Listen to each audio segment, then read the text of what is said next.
So eto na nga ang ating FPJ's Batang Quiapo latest episode. Pero bago yan kaibigan, huwag kalimutan muna mag-like and subscribe at pa-hit ng notification bell. Maraming salamat po.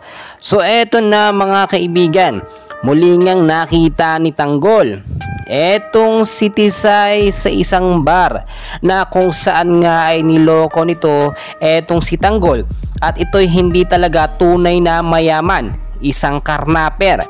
Sinabi ni Tanggol dito na talagang kinarnap ang sasakyan at hindi ka tunay na mayaman. Agad naman bumulong etong si Tisay sa isang bodyguard sa bouncer na kung saan pinipigilan si Tanggol na lumapit dito kay Tisay. May itinatago kasi si Tisay dito nga kay Tanggol dahil niloko sila sa sasakyan na ipinusta na may halagang 19 million pesos.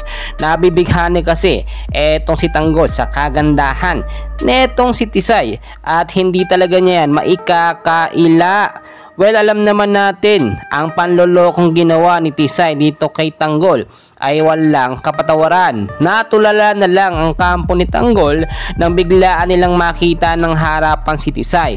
Isa pala itong dancer sa club at hindi naman pala tunay na mayaman.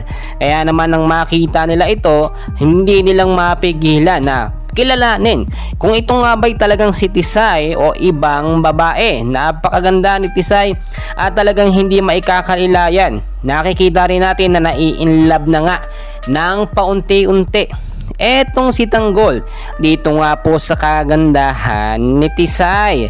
Sa kabilang update naman natin, etong ang si David ay akmang papatayin at nilapitan etong pong si Catherine matapos ngang makunan at mamatay, mawala ang kanilang anak. Nasa ospital ngayon si Catherine kasama ang pamilya nito at tila comatose pa. Nilapitan nga ito ni David at pumubulong-bulong pa na dapat ay hindi na ito mabuhay dahil malaking problema lamang ang ibibigay ni Catherine dito kay David.